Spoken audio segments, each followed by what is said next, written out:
The cold air of Thornwick Manor cut through the window like a blade, and Rosalind Hartley, standing at the edge of the grand bedchamber, felt it wrap around her heart. She had dreamed of this moment, though never like this. It was supposed to be a night of love, of whispered promises, of the warmth of a newlywed life. Instead, the chill in the room matched the one in Edmund's eyes. "Pack your things and leave my house by morning," he said. His voice, low and steady, carried the weight of finality, an unfeeling command. The Duke of Thornwick, Edmund Blackwood, stood across from her, his back straight, his eyes devoid of warmth.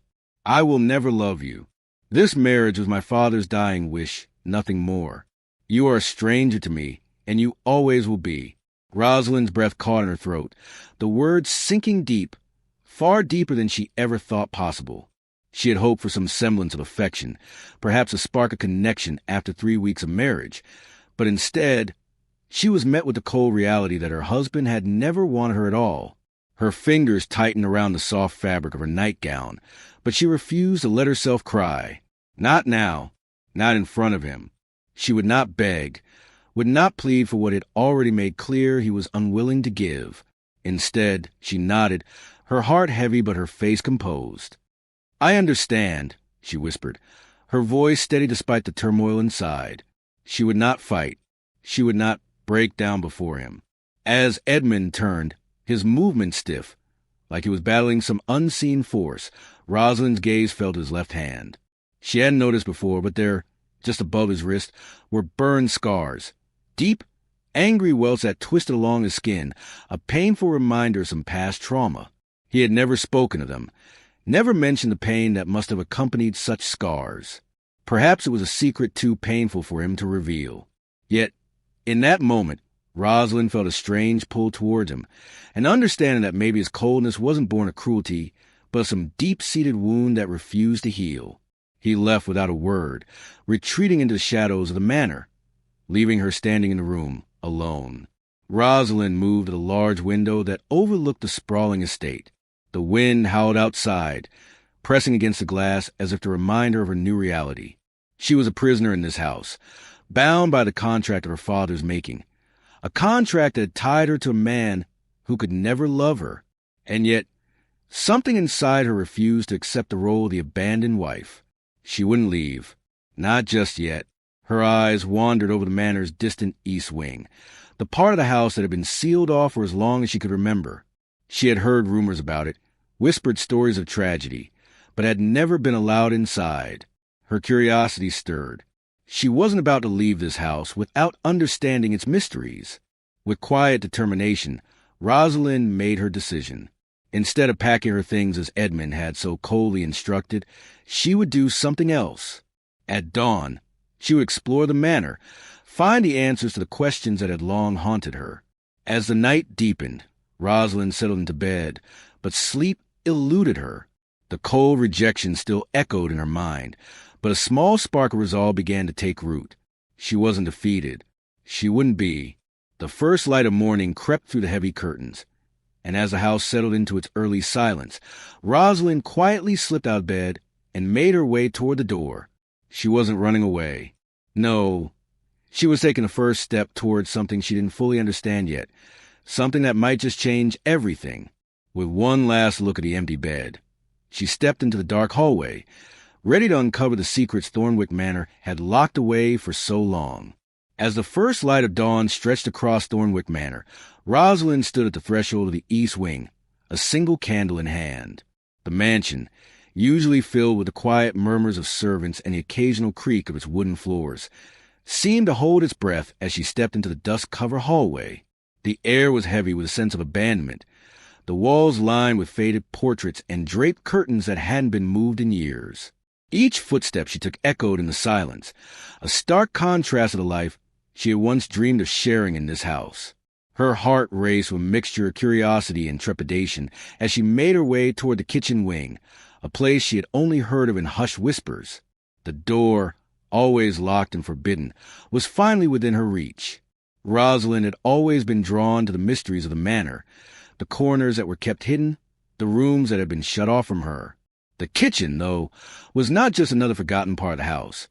It was a place of tragedy, a room locked away by Edmund's father, Duke Henry, after an unimaginable loss. As she approached the door, she hesitated for only a moment before slipping the key Mrs. Pemberton had entrusted to her into the lock. The door creaked open, revealing a room that had been untouched for years, as though time itself had frozen within its walls. The scent of dust mingled with faint, lingering smell of old spices and wood, and the once grand kitchen appeared to be frozen in time. The cast-iron stove stood silent, covered in layers of dust, and the copper pots that had once gleamed with warmth now hung like forgotten relics. Yet despite the decay, there was a certain beauty to it, a reminder of what had once been. As Rosalind stepped further into the room, she caught sight of the small wooden shelf, where an old recipe book lay forgotten. It was the Duchess's, Edmund's mother's, cookbook, filled with handwritten notes and smudged pages. Her heart skipped a beat at the thought of the woman, whose presence still seemed to linger in this space. Rosalind gingerly reached the book, brushing the dust off its cover, and opened it to a random page. The familiar handwriting was a striking contrast to the coldness of the room. It felt as though the pages held secrets, memories waiting to be uncovered. But before she could delve deeper into the book, she heard a soft shuffle behind her, the sound of someone approaching. Startled, she turned around to find Mrs. Pemberton standing in the doorway, her kindly eyes soft with years of unspoken grief. The housekeeper stepped inside, her gaze sweeping over the kitchen with a mixture of nostalgia and sorrow. "I never thought I'd see this room open again," Mrs. Pemberton murmured. Her voice was thick with emotion, and Rosalind could sense the weight of her words. "This kitchen hasn't been used since the tragedy. 15 years it's been sealed away, but I suppose it's only fitting that someone finally brings it back to life." Rosalind's heart fluttered. What happened here? Why was this room closed off? Mrs. Pemberton paused for a long moment, as if weighing whether to share the painful truth. Then, with a heavy sigh, she spoke. It was a fire. 15 years ago, on Edmund's birthday, his mother, the Duchess, was in the kitchen, baking for him. She was making his favorite cake, when a spark caught her dress. It spread quickly, and by the time Edmund got to her, she was already burning. He tried to save her, but Mrs. Pemberton's voice trailed off, the words too painful to say aloud. "He was only 17, she continued after a long pause. "He tried to put the fire out, but it was too late. His mother died in his arms that night, right here in this kitchen. The Duke, his father, blamed Edmund for the accident. He said that if Edmund had never been born, his mother would still be alive. So he locked this room away, never to be touched again, and dismissed the kitchen staff the next day."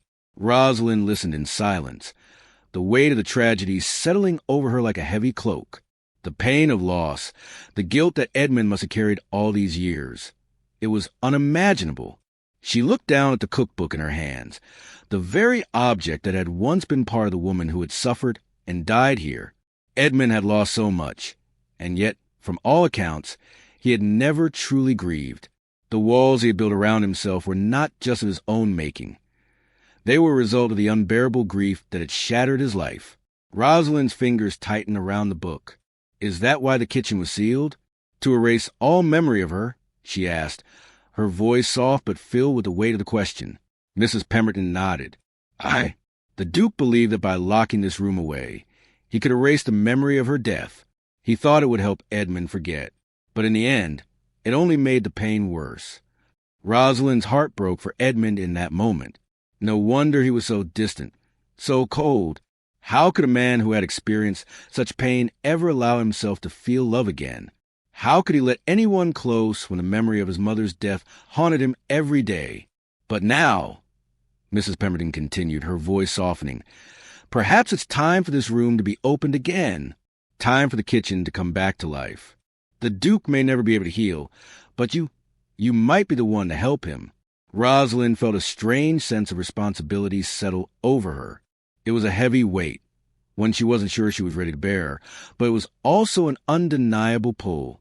She had come to Thornwick Manor hoping for a marriage of affection and companionship, but now she realized that what Edmund needed was something far more profound, a chance to heal, to reclaim the pieces of his past that had been buried under grief for so long. And if it meant reopening this kitchen, bringing it back to life for him, then she would do it.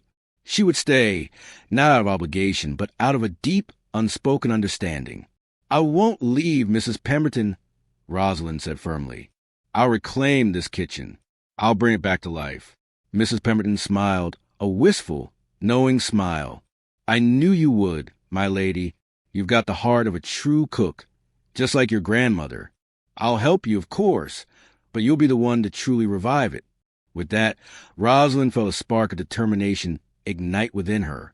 She wasn't just going to stay in this cold, desolate house. She would reclaim it one step at a time, beginning with this room. The kitchen would be the first place to heal. And perhaps with time, Edmund could begin to heal too. As the sun rose higher, Rosalind stood in the middle of the forgotten kitchen, the dusty walls surrounding her like a protective barrier.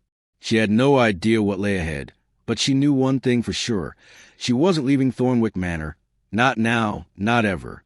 The days that followed were a blur of silence and distance, a constant reminder that nothing would ever be the same between Rosalind and Edmund. Their marriage, which had started as an arrangement of duty and convenience, had now become a battleground of emotions neither had the courage to confront. Edmund, ever the distant figure, kept to his solitary routines, retreating into the study before dawn, where he would bury himself in papers and books. He rode his stallion midnight, for hours each day across the sprawling Thornwick estate, as the act of galloping to the open fields could somehow outrun the ghosts that clung to him. Dinner was a solitary affair, often taken at his gentleman's club in the village, far from the eyes of his wife, who remained locked away in the manor, a stranger in her own home. And at night, when the house grew still, Edmund slept alone in the west wing, in a room far removed from the one that should have been theirs. Communication between them was sparse, reduced to the occasional note delivered by Garrett, the ever-loyal valet, whose eyes always seemed to carry an unspoken pity for Rosalind. It was in the little moments, when she caught glimpses of him through the study's open door or saw his lone figure riding across the estate, that Rosalind began to realize the depth of his isolation.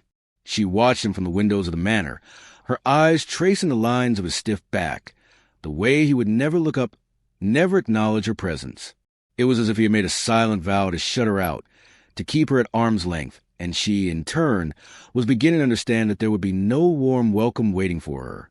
Even his weekly visits to his mother's grave, which he carried out with a reverence that bordered on obsession, only seemed to deepen the wall between them. Every Tuesday, rain or shine, Edmund would leave before dawn, returning hours later with a bouquet of wildflowers in his hand, a ritual that had been in place long before Rosalind had arrived. She didn't know what to make of it, whether it was a form of penance or an expression of love, but it was a pattern that spoke volumes about the grief he carried, a grief that had never been allowed to heal. It was on one such Tuesday, as Rosalind watched him from her bedroom window, that she noticed something different. For the first time, she saw him pause at the foot of the grave, his shoulders slumped in a way that made him look smaller, more vulnerable than she had ever seen him. He seemed to linger there, as if the weight of the years was finally catching up with him. She wondered, fleetingly, if he had ever let anyone see that side of him, if anyone else had ever been able to reach him the way she longed to. But she quickly shook off the thought. She was not his savior. She was his wife, his unwanted, distant companion, in a marriage that neither of them had chosen. Meanwhile, the manor staff began to notice the shifts in her behavior. The house had grown accustomed to Edmund's moods, to his silence, his aloofness. But Rosalind's presence was a new variable. At first, the servants had treated her with polite indifference, but as the weeks passed, they began to warm to her. Mrs. Pemberton, the housekeeper, was perhaps the first to see through the layers of politeness Rosalind had carefully constructed. She often found her in the kitchen, experimenting with recipes, her hands moving in fluid motion as she prepared meals that could have come straight from the kitchens of the finest French establishments. Rosalind had always loved to cook, a skill passed down from her beloved grandmère Colette, who had taught her the art of making food both a comfort and a celebration. In the kitchen, Rosalind could find solace, a brief escape from the cold reality of her marriage. Over the weeks, she began to carve out a space for herself, one where she could control the ingredients and the outcomes, where she could make something good come from the barren, empty space that Thornwick had become. Mrs. Pemberton, who had seen the kitchen in its heyday, recognized the spark of life Rosalind was bringing back. "I haven't seen this kitchen so alive in years," she commented one afternoon as Rosalind prepared a batch of lavender scones, a recipe she had learned from her grandmother. The Duke's mother, bless her heart, would have been so pleased. "I hope so," Rosalind replied softly, her thoughts drifting to the woman who had once run this house with grace and warmth.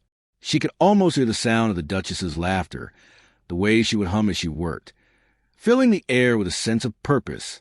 It was hard to imagine Edmund's mother, someone so full of life, being gone.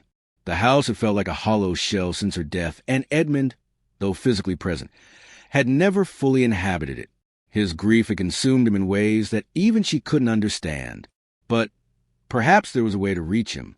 The staff's growing warmth toward her was not lost on Edmund, who had always prided himself on maintaining control over his domain. As the days passed, Rosalind began to notice subtle shifts in his behavior. He still avoided her presence, still chose to spend his days in solitude, but there were moments when he seemed to be watching her from the corners of the manor, his dark eyes lingering on her as she moved about the house. One morning, as she was arranging a bouquet of wildflowers in the parlor, she caught sight of him through the doorway. He was standing at the top of the staircase, his eyes fixed on her, and for the briefest moment, their gazes met. She didn't look away, though her heart thudded painfully in her chest. He didn't say anything. He simply turned and disappeared down the hall, his footsteps echoing in the silence. It was a small gesture, but for Rosalind, it felt like a breakthrough, a crack in the wall he had so carefully built around himself.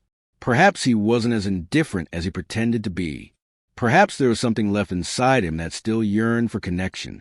But that hope was quickly dashed when, a few days later, a letter arrived from Edmund via Garrett. The message was simple, terse, and unmistakably cold. "Pack your belongings. Leave by morning.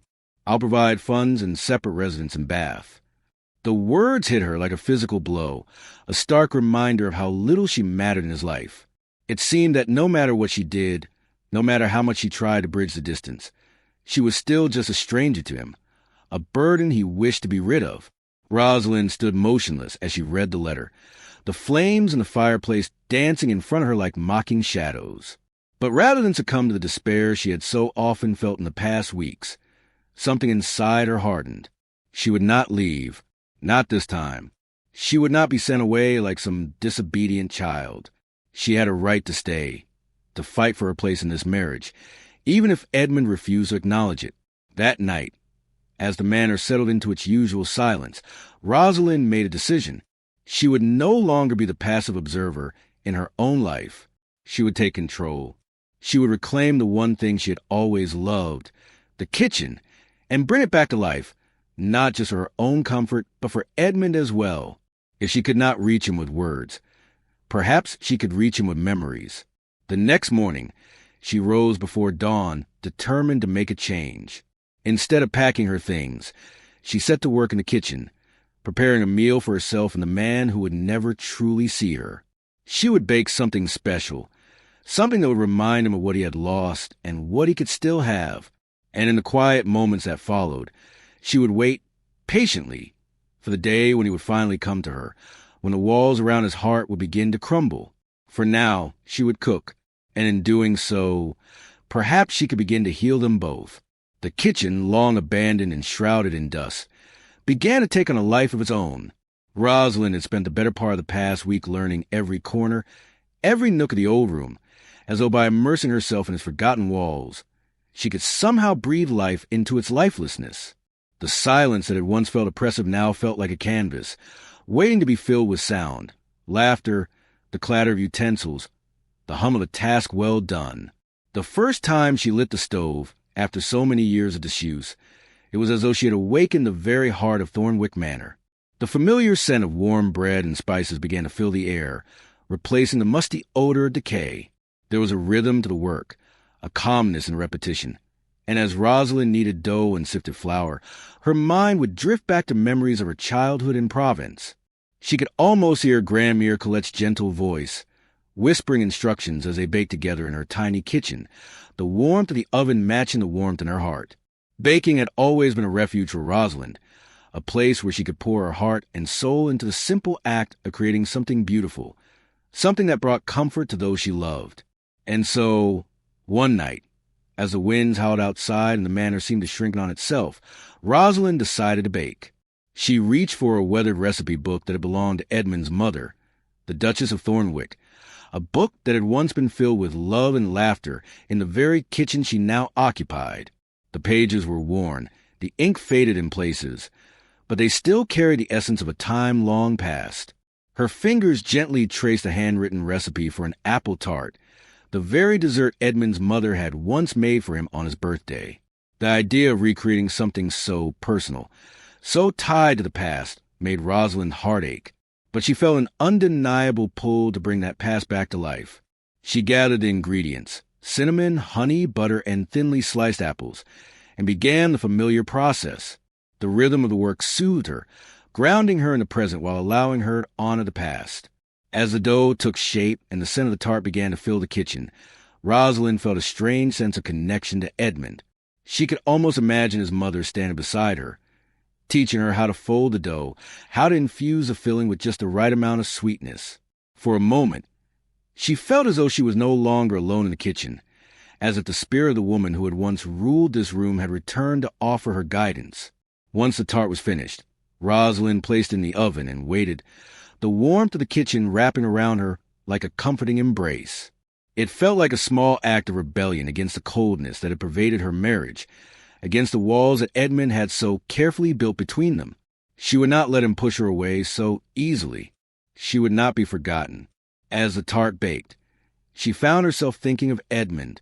She wondered what he would think of this gesture, whether it would reach him, whether it would break through the ice that had formed around his heart. And then, as if on cue, she heard the faint sound of footsteps approaching the kitchen door. Edmund, for a moment, her breath caught in her throat and her hands froze mid-motion. She had expected him to avoid her, to continue retreating into the world of his own sorrow. But instead, he was here, drawn by the scent of the tart, perhaps, or by something deeper, something more elusive. The door creaked open, and there he stood, dressed in a loose nightshirt and banyan, his eyes dark and unfocused as he glanced around the room. For a long moment, neither of them spoke. The silence stretched between them, thick and heavy. Rosalind felt her heart hammer in her chest, her hands trembling slightly as she reached for a plate to serve the tart. "What are you doing?"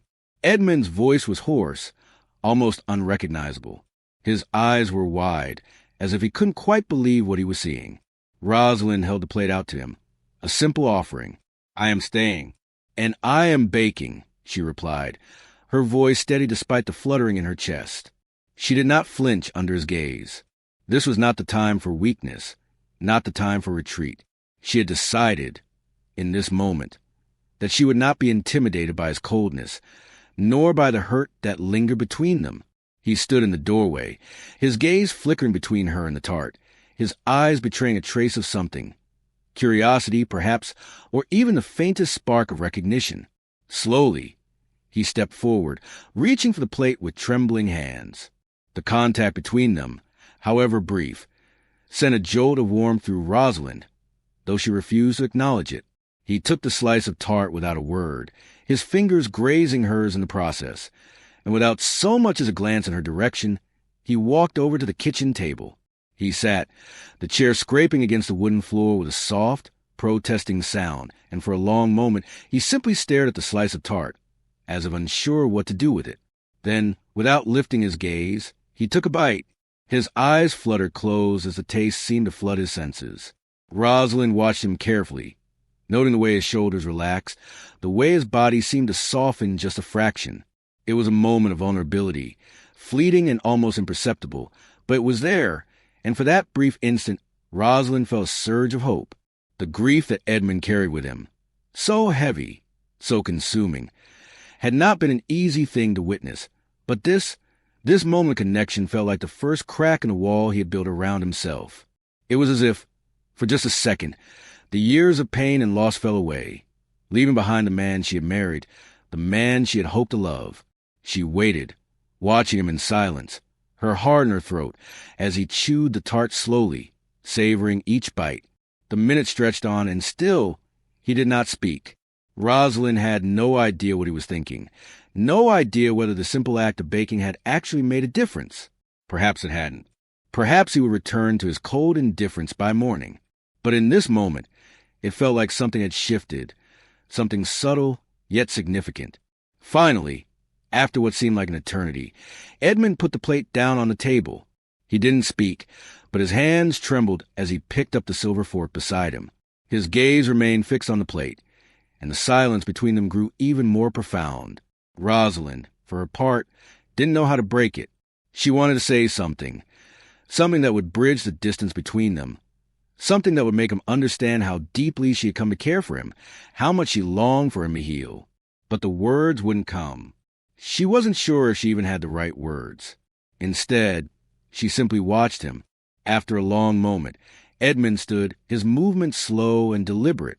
He walked to the door, and before he stepped out into the hallway, he paused.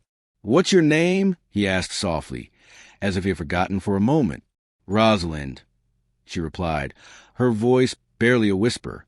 He nodded once, his eyes briefly meeting hers before he turned and walked away, disappearing into the depths of the manor.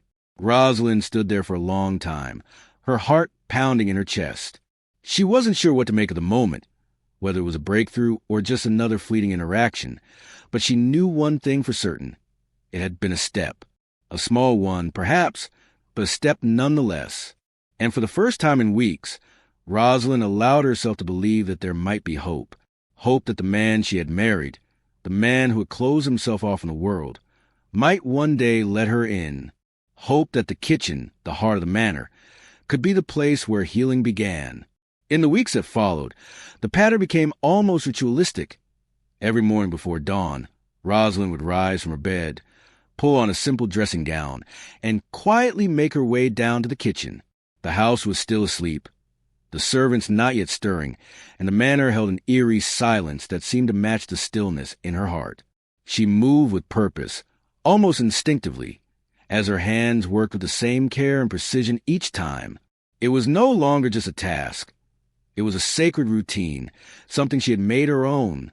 The warm scent of freshly baked bread, lavender scones, and cinnamon rolls began to fill the air each morning, and though the kitchen had been silent for years, now it felt like the soul of the house was slowly coming back to life.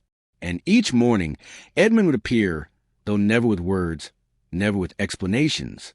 He would simply arrive, always at the same time, standing silently in the doorway of the kitchen, his dark eyes watching her with an intensity that both unsettled and intrigued her. For the first few days, he said nothing. He would stand there, his gaze fixed on the food she prepared, never moving or offering a word of acknowledgement. He would take the food, sometimes without even glancing at her, then retreat back into the shadows of the manor, as though it was the only way he knew how to survive. And yet, despite his distance, Rosalind could sense a change in him. His presence was no longer just a reminder of the coldness that had once defined their marriage. Slowly, imperceptibly, he began to soften, his actions speaking louder than any words ever could. On the fourth day, as Rosalind slid a batch of golden lavender scones in the oven, he did something that surprised her. He moved from the doorway and walked over to the table, where she was preparing the morning meal. Without a word, he picked up the basket of scones and set it on the table with care, his fingers lingering over the edges. For the briefest moment, their hands brushed, and Rosalind felt a jolt of electricity race up her arm. He seemed to notice, too, but neither of them acknowledged it. The air was thick with unspoken emotions, but neither of them dared to voice them. Instead, Edmund sat down at the scarred wooden table, the same table that had once been the heart of the manor. He sat for 5 minutes, barely speaking, but his presence was palpable, as if he was beginning to understand that this small act, this quiet ritual, was the only bridge between them. On the 7th day, something shifted again. As Rosalind placed a fresh pot of tea on the table, he spoke for the first time in nearly a week. "My mother used to make scones with lavender," he said, his voice quiet and almost reverent. The words were so simple, yet they held an ocean of meaning. It was the first time Edmund had mentioned his mother to her, the first time he had allowed her a glimpse into the pain he had buried so deeply. The revelation struck Rosalind like a blow to the chest. She knew, of course, that Edmund had lost his mother in a tragic accident. But to hear him speak of her so casually, as if the memory of her had lived on in the scones, was a reminder of how little she truly knew him. It was a subtle shift, but it was enough. "I will make them for you," she replied, her voice soft, offering the kind of comfort he had never asked for. The next morning, she prepared the scones with care, folding in the lavender exactly as Edmund's mother had, following the recipe from the tattered book with a reverence that matched the love she felt for the man who sat in silence across from her. She set the warm scones on the table, along with a pot of tea and a small dish of honey. Edmund entered the kitchen at his usual hour, and without saying a word, he sat down at the table. For the first time, however, he did not retreat immediately after taking the food. He lingered, watching Rosalind with an expression that was unreadable but somehow soft. His hand shook slightly as he reached for a scone, but he steadied himself before taking a bite. He chewed slowly, savoring the flavor, and his eyes briefly closed as though he was tasting something far more than just the food. The silence between them was no longer oppressive. There was an understanding between them now, one that neither had ever spoken aloud, but both had begun to accept. Edmund wasn't avoiding her anymore. He wasn't pushing her away, and he wasn't hiding behind the walls of his grief.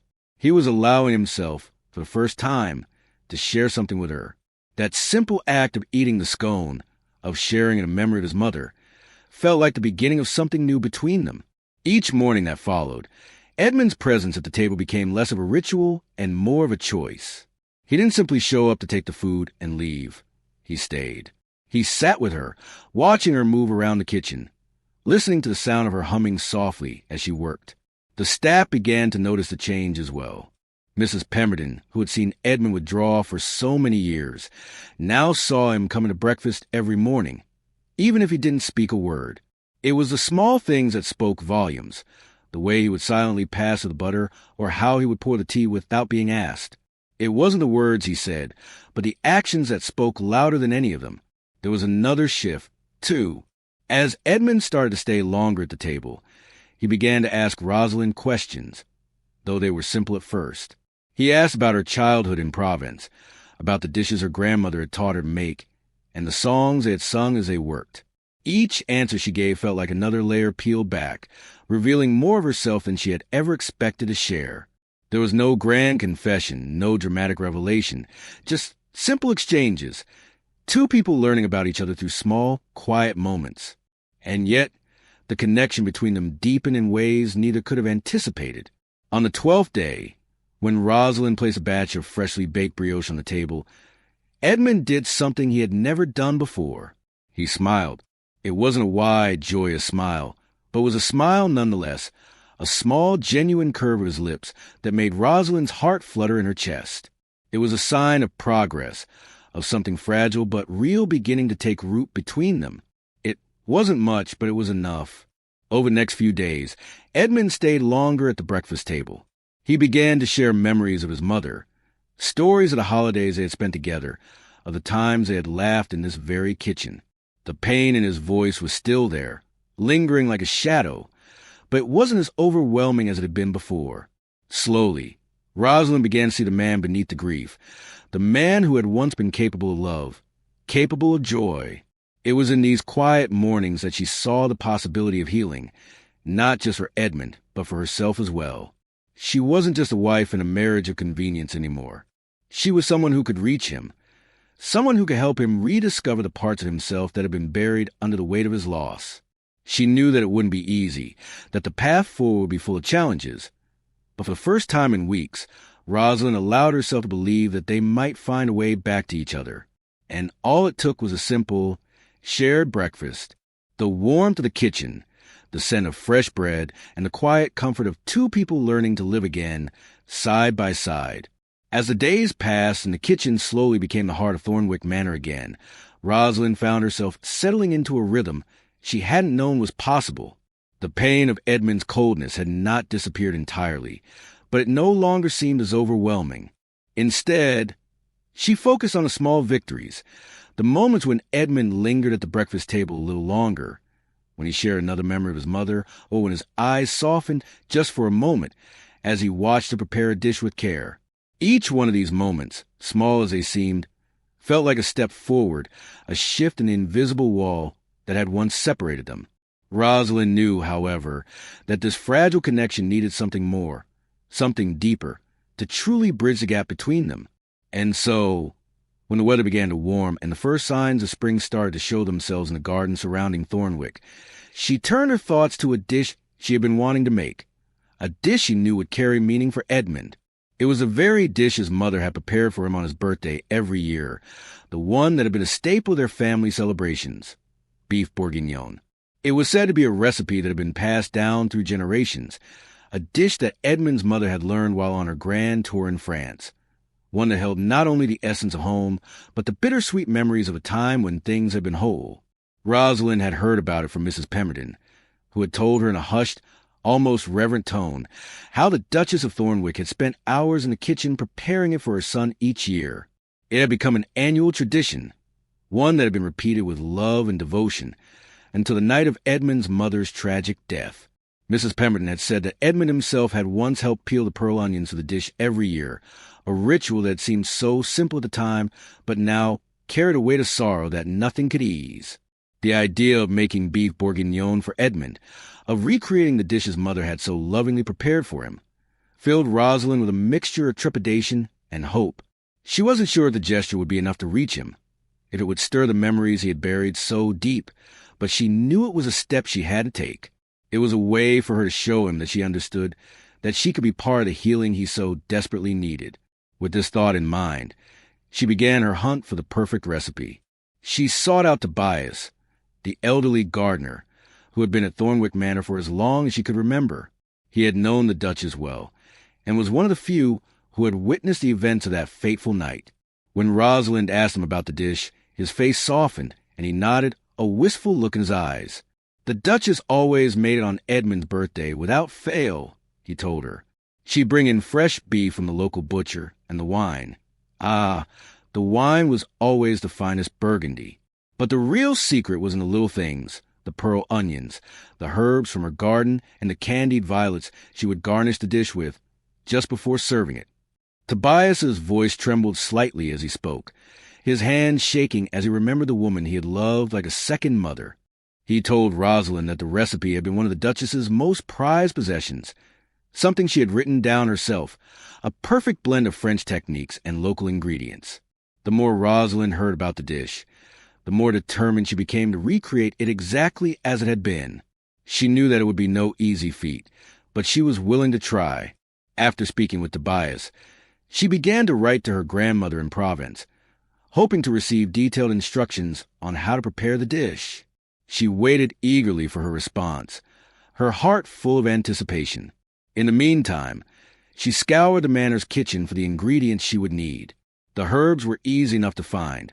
Rosemary, thyme, and bay leaves grew abundantly in the garden. The beef would be purchased from the local butcher, and she knew the wine she needed could be found in the cellar.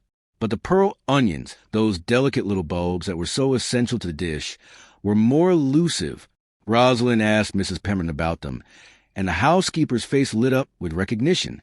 "The Duchess always had the best pearl onions," she said. "She had them shipped from a farm near the village. We've no such stock these days, but if you're willing to make the journey, I'm sure the village will have them." Rosalind, ever resourceful, didn't hesitate. The next morning, she made her way to the village, where she visited the local farmer's market. There, she found the perfect pearl onions, their delicate skin a soft, glistening white. She bought enough to last her for the dish, and then some. It was a small victory, but it made her feel closer to the process, closer to tradition that had once meant so much to Edmund. Days passed, and Rosalind received a letter from her grandmother with the detailed instructions she had requested. The letter was filled with love, with Grandmere's careful notes on how to properly prepare the beef bourguignon. Rosalind spent the next few days perfecting the dish, following the instructions to the letter.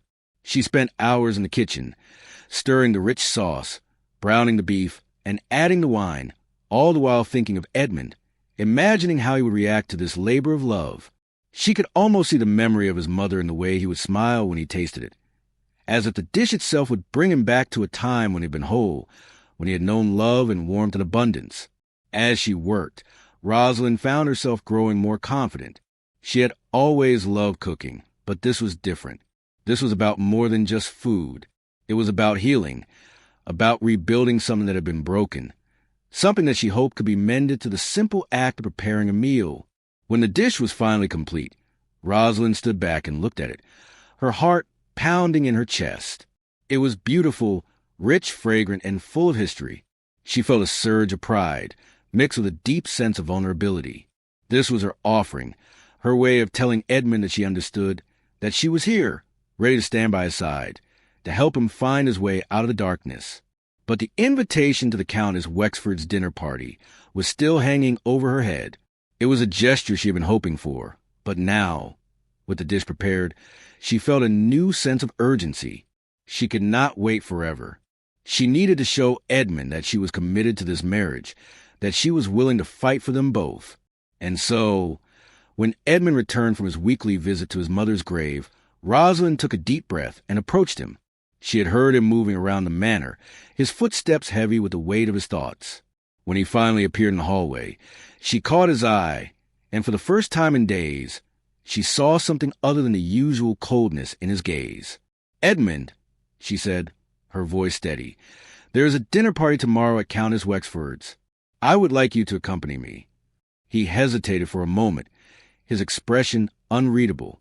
Then, without saying a word, he turned and left the room, and Rosalind felt a pang of disappointment, but she did not let it show. She would not give up. That evening, after a long day of preparation, Rosalind received a note from Edmund. It was simple, terse, but it carried weight. "I will accompany you to the dinner tomorrow. Wear the gown I had sent to your room. We leave at 6 o'clock. Rosalind's heart fluttered at the note. It wasn't much, but it was enough. It was a step, a sign that perhaps, just perhaps, Edmund was beginning to open up to her again. She looked at the gown he had mentioned, the rich peacock blue silk, and for the first time, she felt the stirrings of excitement, of anticipation. Tomorrow, they would attend the dinner together. And for the first time in a long while, Rosalind allowed herself to hope. The day passed slowly, but with each passing hour, Rosalind grew more and more certain that this dinner would mark a new beginning for them. A beginning where the walls that had separated them would finally begin to crumble, and where the love that had long been buried beneath grief and distance would have a chance to bloom once more. The gown shimmered in the candlelight as Rosalind stood before the mirror, her heart racing. Tomorrow would be the start of something new, something that, for the first time, felt possible. The carriage ride to Countess Wexford's manor was unlike any other Rosalind had experienced since her arrival at Thornwick. It was the first time she and Edmund were truly alone together, without the veil of servants, without the distractions of the manor and its sprawling grounds. As the horses' hooves clattered against the cobbled streets, Rosalind sat beside Edmund, the silence between them thick with unspoken words. She had grown accustomed to his quiet demeanor, but tonight felt different, as though the very air in the carriage was charged with anticipation. The peacock blue gown he had chosen for her shimmered in the dim light, and she felt, for the first time since their marriage, a sense of grace and purpose. Edmund, dressed in his formal black evening wear, sat across from her, his profile cast in shadows as he stared out the window, his gaze unfocused. She couldn't help but notice how stiffly he sat, how distant his posture remained. Despite his invitation, despite his agreement to accompany her, he was still a man marked by grief, still a man carrying a burden so heavy that it threatened to crush him. Rosalind shifted slightly in her seat, trying to read him, try to understand a man who had never truly allowed her to know him. Her heart ached for him in that moment, a deep ache that seemed to speak of both love and loss. She wasn't sure she would ever fully understand the depth of his pain, but she knew that tonight she wanted to try. "The gown suits you." Edmund's voice cut through the silence, low and steady. It was a simple compliment, yet it carried an undertone of something more, a hint of appreciation, perhaps, or a recognition of the woman she had become since they had arrived at Thornwick. "Thank you," Rosalind replied softly, her voice barely above a whisper. She wasn't sure if he truly meant the words or if they were just another formality, but she let them wash over her regardless. The journey seemed to stretch on for miles, but eventually they arrived at Countess Wexford's manor, a grand estate nestled on the outskirts of town. As they climbed the steps to the entrance, Rosalind couldn't help but feel a sense of nervous excitement. It wasn't just the grandeur of the evening that stirred her. It was a possibility that this night, this gathering, might be the turning point for her and Edmund. The doors opened before them, revealing a dazzling scene. The drawing room was filled with high society, all gathered in their finest attire, exchanging pleasantries, their laughter and voices rising a crescendo that echoed throughout the grand hall. Rosalind's eyes scanned the room, taking the familiar faces of the elite, the people who had once been so distant from her own world. She had been raised in the quiet comfort of her father's estate, but she had never known the intricacies of high society in London. Tonight, however, she felt as though she belonged, at least for the moment. Edmund, standing beside her, did not share the same ease. She could feel the tension radiating from him as they entered the room. He kept his gaze fixed ahead, never making eye contact with anyone, never engaging in the conversations happening around them. He was a man apart, even in the midst of a gathering meant for socializing, a man whose grief was a wall no one could breach. As they made their way further into the room, Edmund surprised her by pulling out her chair, a gesture so simple, yet so telling. It was the first time he had truly attended to her needs, the first time he had given her any sort of attention since they had married. For a brief moment, Rosalind's heart skipped a beat, and she saw in him not the distant broken man, but the man who could still care, who could still protect. He introduced her with quiet pride, his words soft but steady. It wasn't much, but it was enough. It was a sign that something had shifted between them. As the evening wore on, Rosalind found herself drawn into the flow of conversation, exchanging pleasantries with the other guests, all the while acutely aware of Edmund's presence beside her. He seemed to have softened, ever so slightly, in the face of society's gaze. When Lady Ashcroft, a notorious gossip and socialite, made a comment about Rosalind's humble origins, Edmund's defense was swift and sharp. "My wife is granddaughter to Madame Colette Beaumont, the finest pâtissière in Provence," he said, his voice carrying across the room an authority that made everyone fall silent. "Her lineage is one of artistry and skill, which I value far more than mere titles." Rosalind's heart swelled at his words, at the pride with which he spoke of her grandmother. It was a side of him she had never seen before, the side that could stand tall and defend what was his, what was worth protecting. The shift was subtle but undeniable. By the time dinner was served, Rosalind couldn't help but feel a quiet sense of accomplishment. Edmund had not only attended the dinner, but he had defended her honor. It was more than she had ever expected, more than she had dared to hope for when they had first come to Thornwick. As they sat at the grand dining table, the conversation turned to matters of business, of politics and society. Edmund spoke little, his attention focused on food before him, but there was a noticeable change in the way he carried himself. He was no longer the distant man who had once barely acknowledged her existence.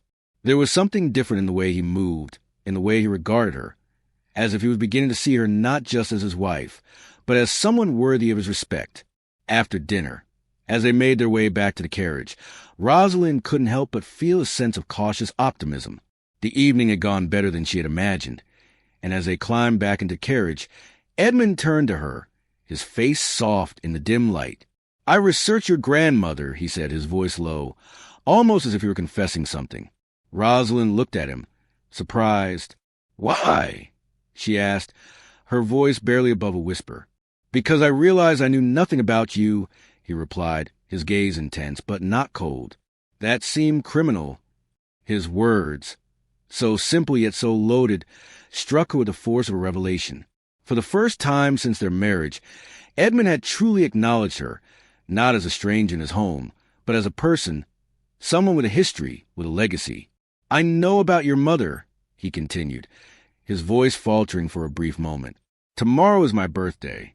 "I know," she replied softly, her heart heavy with the knowledge of the pain that had shaped him. "How do you know?"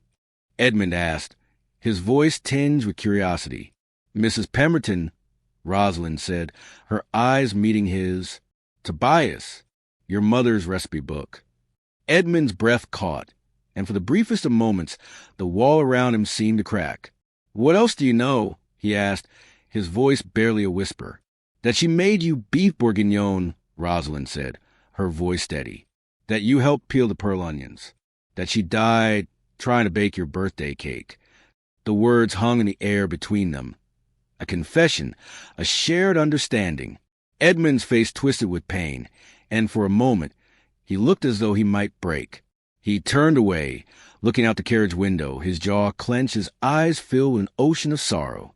"Will you dine with me tomorrow?" he asked, his voice shaking slightly. "Properly. At the table. Just us." Rosalind's heart soared at his words, at the tentative reach he was making toward her. "Yes," she replied, her voice filled with quiet determination. "I will." As they sat in silence for the remainder of the ride, Rosalind allowed herself to believe that, for the first time in a long while, there was hope. Hope that Edmund would let go of the past, that he would find a way to live again, and that perhaps together they could begin to heal. The road ahead was still uncertain, but in this moment, she knew that they had taken the first step towards something new. The morning of March 15th dawned quietly, with a gray sky hanging low over Thornwick Manor, as though the heavens themselves were weighed down by the sorrow Edmund had carried for so many years. Rosalind awoke before the sun, the chill of the early morning air still hanging in the corners of the room. She had already been awake for hours, her mind spinning with thoughts of what the day would bring.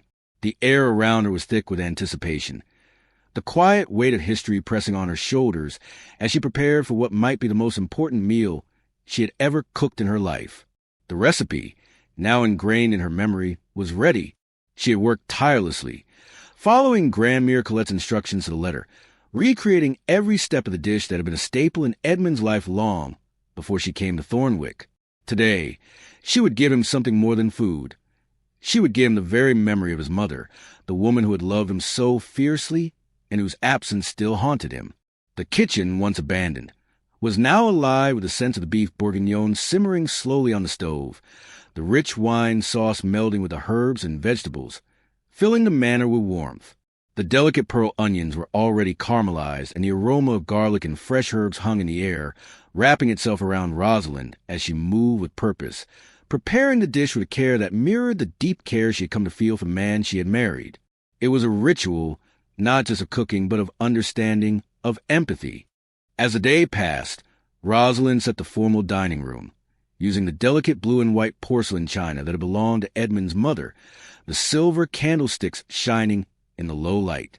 She carefully placed the candied violets on the side of the dish, just as the Duchess had once done, and set the table as she imagined it might have been on those long-ago birthdays. The room was ready. All that remained was for Edmund to arrive. The hours seemed to stretch on, and yet the time for dinner arrived faster than Rosalind could have anticipated. As the evening light began to fade, she heard Edmund's footsteps echo through the halls, signaling his arrival. He had been to his mother's grave as he did every year, his somber pilgrimage to the place that held both the memory of his loss and the weight of the guilt that had kept him in prison for so long. She had hoped that today of all days he might return with a sense of peace, but she knew better than to expect that the grief that had consumed him for 15 years could be healed in a single moment. Still, there was a flicker of hope within her as she waited for him to enter the dining room. When he finally appeared, his face was shadowed, his usual coldness replaced with vulnerability Rosalind had never seen before. He stood at the threshold of the room, looking at the table she had prepared, at the china and the violets, at the dish that had taken her hours to perfect. For a long moment he said nothing. His gaze moved over everything she had done, and Rosalind could almost feel the weight of the memories that flooded him in that instant. He had always been a man of few words, but tonight it seemed as though the silence between them spoke volumes. Finally, Edmund walked slowly into the room, his gaze never leaving the table. He took a seat, the chair scraping softly against the floor as he lowered himself into it, his hands trembling ever so slightly as he placed them on the table. Rosalind stood beside him, her heart pounding in her chest. She had done this for him, had spent hours making the dish his mother had made for him every year. She had recreated the memory for him, hoping that it would bring him some measure of comfort, some connection to the past he had never fully let go of. She watched him as he took his first bite, his eyes closing briefly as the flavors seemed to transport him back in time. For a moment, he was a child again, sitting at this very table with his mother, enjoying the warmth and love of a family that had been torn apart far too soon. The tears that welled in his eyes didn't surprise her. They were a long time coming, and Rosalind could only imagine the depth of the grief he had carried with him all these years. He had never spoken of it to her, had never allowed anyone to truly see the weight of what he had lost. But tonight, the memories were flooding back, and they were impossible to contain. As Edmund ate, his face softened, a quiet release passing over him. But it was not without its pain. He didn't look at Rosalind as he ate, but his every movement seemed to speak volumes. He didn't have to say anything. She knew what he was feeling, could sense the storm of emotions crashing inside him. The past had returned to haunt him, not as a ghost, but as a living, breathing memory that he could no longer push away. Finally, after several long moments, Edmund put down his fork, his hand shaking slightly as he set aside. He leaned back in his chair, his breath ragged, and his eyes, still filled with sorrow, met Rosalind's for the first time that night. She could see the struggle in them, the battle between the man he had become and the boy who had lost everything. "This is exactly how she made it," he said, his voice raw with emotion. "How did you—" His words trailed off, and Rosalind felt her own throat tighten. She had done it for him, for the man she loved, in the hopes that it would somehow bring him back to life, bring him back to the person he had been before the grief had consumed him. "I wanted to give you something beautiful you had lost," she replied, her voice soft but steady. Edmund's eyes filled with tears, and for a moment he seemed to crumble. The walls he had so carefully constructed over the years, the walls that had kept him from anyone who might have loved him, began to crumble piece by piece. He reached for her hand, his touch tentative, as if he were afraid of what it might mean, of what it might cost him.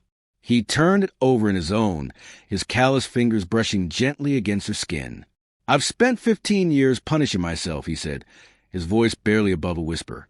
15 years of believing that if I could just be better, if I could just fix what I did, I could make it right. Rosalind's heart ached as she listened to him, her own tears threatening to spill over as she heard the depth of his suffering. He had blamed himself for so long, had carried the weight of his mother's death as though it were a burden only he could bear. And yet, in that moment, Rosalind knew that the only way forward was for him to forgive himself. "You didn't kill her," she said softly, her hand still in his. "It was an accident, and you loved her. That's all that matters." Edmund's breath hitched, and for a moment he seemed to collapse inward, as though the grief he had carried for so long had finally broken to the dam he had so carefully built. He closed his eyes, his face twisting with the pain of his own self-loathing, and then, as if the weight of the years had finally crushed him, he whispered the words Rosalind had never expected to hear. "I loved her so much," he said, his voice shaking with the depth of his sorrow. "And I've spent so long trying to prove that I could be worthy of her love, but I've only made myself smaller, and I've pushed everyone away." The confession hung in the air between them, a moment of raw, unfiltered truth that left them both vulnerable. Edmund's shoulders shook as he finally allowed himself to feel the full force of the loss that had defined his life. Rosalind, without hesitation, moved to his side, kneeling beside him, her heart breaking as she took his scarred hand in both of hers. "You didn't kill her," she said again, her voice gentle but firm. "Accidents happen, Edmund, and love is not crime." He looked at her then, his eyes filled with confusion, with pain, but also with something else, something he had not allowed himself to feel for years. "Your mother would be heartbroken to see you living like this," Rosalind continued, her voice trembling with the sincerity of her words. "She would want you to live again, to love again." Edmund's face crumpled as he collapsed forward, his sobs shaking his body. Rosalind held him, her arms wrapping around him as he finally allowed himself to feel the grief, the pain, and the love he had buried for so long. "I told you I would never love you," he whispered between sobs. "But I was lying," he continued, his voice barely audible. "I've been terrified ever since the day I met you." Rosalind's breath caught. "Of what?" she asked, her voice soft. "Of losing you," he said, the words heavy with the weight of everything he had never said. "Of loving you and having you die because of me." In that moment, everything became clear. The walls around him, the coldness, the distance, everything had been built from fear. And in this single moment, Rosalind understood that fear was all that had kept them apart. "Then be terrified with me," she whispered, her hands gently cupping his face. "But don't push me away." And as Edmund collapsed into her arms, the weight of the years, the grief, and the pain seemed to finally lift, and for the first time in a long time, Rosalind allowed herself to believe that love, real love, could heal even the deepest wounds. The night was not over, but the first cracks in Edmund's armor had appeared, and the promise of a new beginning, of a love that had been waiting to bloom, hung in the air between them, fragile but real. The days following that pivotal night marked the beginning of something new for both Rosalind and Edmund, something fragile yet undeniable, like the first buds of spring pushing through the cold earth.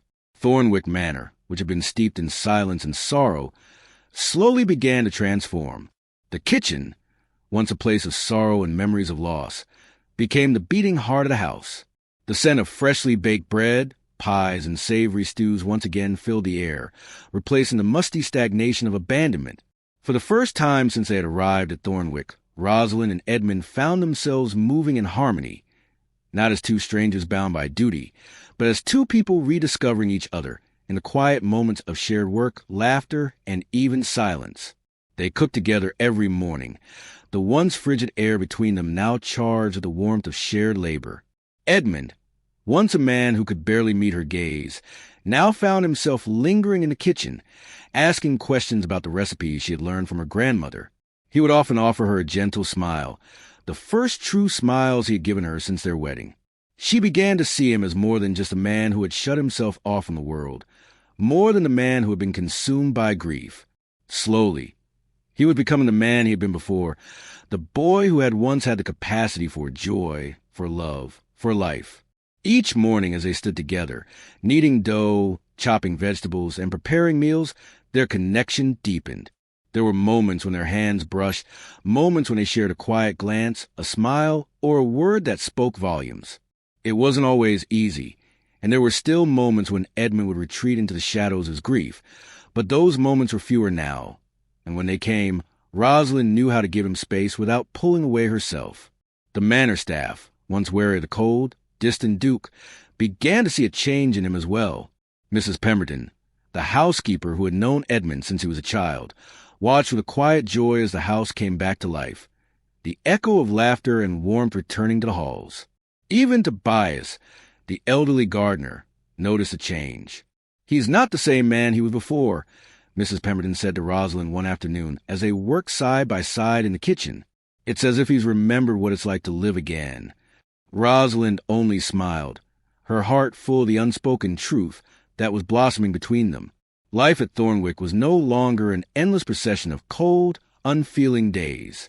It was a place where love could bloom again, where Edmund could finally begin to forgive himself and allow himself to be loved. One evening, as they sat at the table together, the warm glow of candlelight dancing across their faces, Edmund reached for her hand. He didn't speak immediately, but his fingers brushed against hers, the touch soft, tentative, yet filled with meaning. Finally, after a long silence, he looked at her, his eyes filled with gratitude and something deeper, something that Rosalind had been waiting for.